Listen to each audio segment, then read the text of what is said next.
C'est l'histoire d'un homme qui a réussi à rester complètement invisible pendant longtemps. Alors que personne ne faisait attention à lui, il a réussi à développer ses affaires et s'est retrouvé dans la Ligue des champions de la pègre. Mais est-il devenu trop important? Voici l'histoire de Samir Scarface Bouyakshiran. Un homme qui mérite que l'on raconte son histoire intéressante, remplie de succès, de grosses erreurs et de la plus haute forme de trahison. Samir Bouyakshiran a grandi dans un quartier populaire d'Amsterdam-Ouest, avec ses parents, ses deux frères et ses deux sœurs. C'était un enfant intelligent, doté d'une bonne capacité d'apprentissage, comme en témoigne son passage au lycée Fons Vitae d'Amsterdam Sud. On ne sait pas exactement quel âge il a, car il y a deux déclarations contradictoires.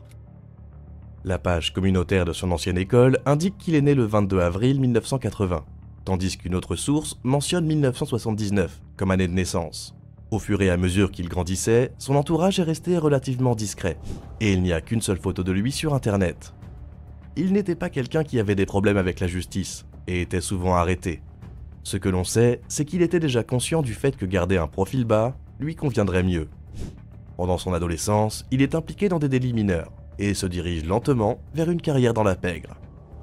Mais rien de bien important pour l'instant, ce n'est que bien plus tard que son nom apparaît. Un événement qui le marquera littéralement à vie. Un soir, alors qu'il faisait la fête au club Escape d'Amsterdam, il s'est disputé avec quelqu'un. Une bagarre s'ensuit, et son adversaire saisit un verre et le lui envoie au visage. Samir porte une grande cicatrice sous l'œil droit, et un peu au-dessus du sourcil. Après cet incident, il a décidé d'adopter le nom approprié de Scarface. Avec ce nom, il était plus que prêt à prendre le contrôle de l'ensemble des activités de contrebande aux Pays-Bas. Samir était un homme apprécié et spécial. Pour beaucoup, il était le gendre que l'on espérait. Pour d'autres, il était un homme d'affaires inflexible, avec lequel il ne fallait pas compter, car il avait toujours une longueur d'avance. La date exacte de son entrée officielle dans le monde clandestin reste inconnue. Ce que l'on sait, c'est que grâce à ses amitiés avec d'autres criminels connus à Amsterdam, comme Quenette Marta, il a réussi à se constituer un réseau assez impressionnant. Comme je l'ai dit, Samir était très apprécié, et il s'en est servi à son avantage pour se faire une place parmi les plus grands criminels d'Amsterdam assez facilement. Il a commencé à participer à des transports, et lentement mais sûrement, il s'est frayé un chemin jusqu'à être impliqué dans des chargements plus importants. C'est lorsqu'un événement intéressant se produit que sa carrière prend un nouvel essor. En 2003, le nom de Samir a été associé au meurtre non résolu d'un certain Jamie Nocento. Jamie était lui-même un trafiquant et s'apprêtait à faire entrer une cargaison de 1100 kg de cocaïne. Le 4 avril 2003, Jamie est abattu sur la Dorpslaan à Rotterdam. Un suspect a été appréhendé, mais relâché par la suite en raison du manque de preuves. Cela signifie que, tout à coup, une cargaison de 1100 kg arrive et doit être vendue. Samir, entre autres, a été associé à ce coup, car c'est lui qui s'est rendu en Colombie et a dit au cartel responsable de la cargaison qu'il la vendrait pour eux maintenant que leur contact initial a disparu. D'une manière ou d'une autre, il a réussi à obtenir l'accord des membres du cartel. Et tout à coup, il est devenu l'un des principaux protagonistes. Cela l'a mis en contact direct avec la source, et la situation n'a fait que s'améliorer.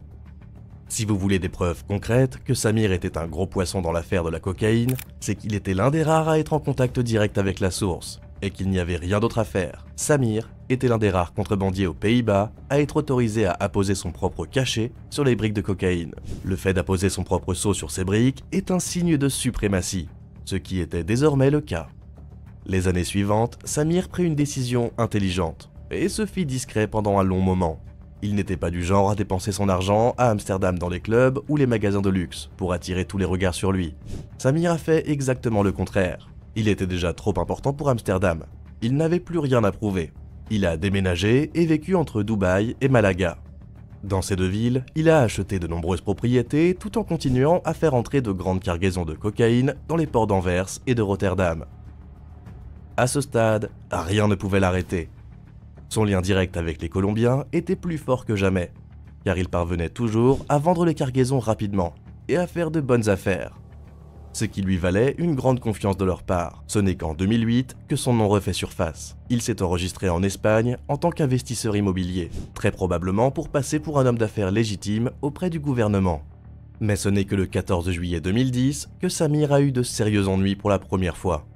400 cookies, comme on les appelle dans les messages PGP, ont disparu de la cargaison de Samir. Ils auraient été volés par John Goebbels, un trafiquant de Breda. 400 kilos, c'est de l'argent de poche pour Samir. Mais il a ressenti le besoin d'envoyer un message. Ne jouez pas avec lui.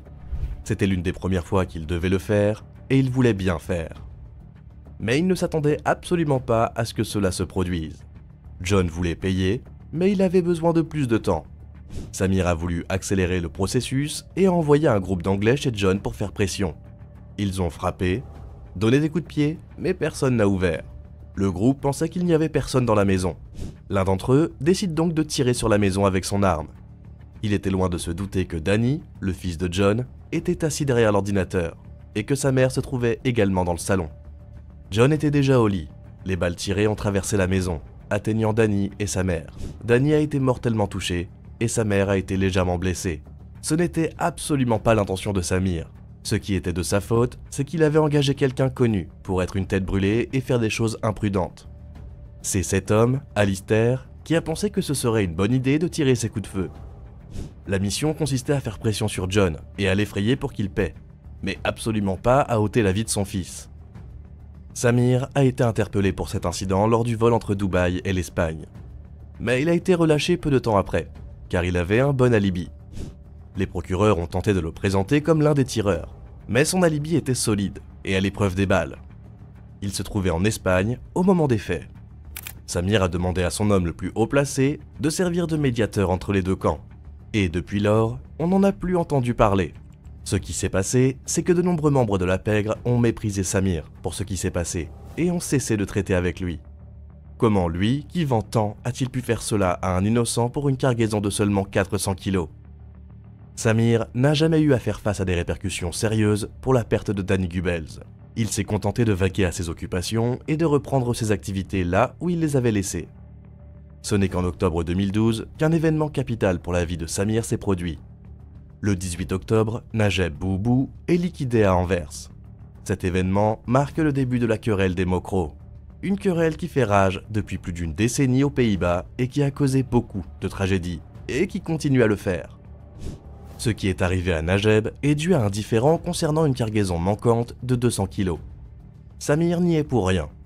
Pour un homme de sa stature, une cargaison de 200 kilos seulement était de la menue monnaie et ne valait pas vraiment la peine qu'il s'y attarde.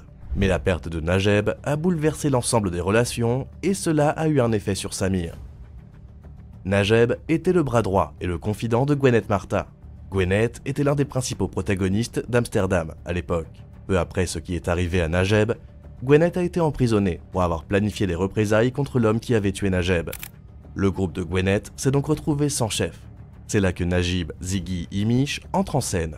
Un homme qui aura un rôle crucial et très discutable dans ce qui est sur le point d'arriver à Samir. Ziggy mérite une vidéo à lui tout seul, qui viendra, restez à l'écoute. Ziggy était l'homme de Gwenet lorsqu'il s'agissait de faire quelques tâches ici et là. Mais il voulait faire plus que ça. Gwenet lui a permis de s'occuper de ses affaires pendant qu'il était en prison. C'est ainsi que Ziggy est entré en contact avec Samir. Samir, à son tour, a apprécié l'éthique de travail de Ziggy et lentement mais sûrement l'a intégré à son groupe. Ziggy ne voulait plus être l'homme de Gwenet pour s'occuper des petites choses. Il voulait rejoindre les grands. Malheureusement, comme vous le savez peut-être, on ne peut pas faire partie de deux camps. Dans la pègre, c'est l'un ou l'autre. Ziggy ne pouvait pas rester fidèle à la fois à Gwenet et à Samir, ce qui le mettait dans des situations difficiles. Il doit choisir, servir Samir ou Gwenet. La méfiance commença à s'installer entre les deux caïds, car Ziggy refusait parfois de travailler pour Gwenet ou Samir. Il savait que quoi qu'il fasse, cela nuirait à l'un ou à l'autre. En mai 2014, Gwenet est assassiné. Serait-ce l'œuvre de Ziggy ? On ne le sait pas encore. Ce que l'on sait en revanche, c'est que la confiance qui subsistait a disparu depuis longtemps. Le groupe de Samir a remis en question la loyauté de Ziggy. S'est-il débarrassé de Marta pour nous, ou sommes-nous les prochains ? Eh bien, à vous de me le dire, parce que ce qui va se passer ensuite est franchement insensé. Il est un peu plus de minuit, le jeudi 29 août 2014 à Benahavis, en Espagne. Ziggy et Samir sont assis l'un à côté de l'autre, à l'extérieur d'un café appelé All in One. Ils sont rejoints par Nofel. un autre gros trafiquant d'Amsterdam, connu pour son caractère impitoyable. Samir a passé du temps avec eux à boire. Il est venu de son plein gré, il a donc dû faire confiance à la situation. Ensemble, ils ont discuté d'affaires. Rien d'extraordinaire. Jusqu'à ce que, à 2h moins 10, Ziggy passe son bras autour de Samir. Et quelques secondes plus tard, 2 hommes armés courent vers le groupe. Samir s'aperçoit que quelque chose ne va pas et tente de s'enfuir. Mais il est déjà trop tard. Il a été atteint à plusieurs reprises dans le dos et à la tête. Ziggy vient-il vraiment de recommencer? S'agit-il d'une coïncidence? Ou est-il à l'origine des attaques réussies contre Gwenet et Samir? Et quel est le rôle de Nofel dans tout ça? Ont-ils vendu Samir? La trahison est une fois de plus très forte dans cette histoire. On dit que Samir est devenu trop grand et trop puissant trop vite, et qu'il a dû être éliminé. Ziggy et Nofel ont apparemment vendu Samir à un certain Rico le Chilien, mais cela n'a toujours pas été prouvé jusqu'à ce jour.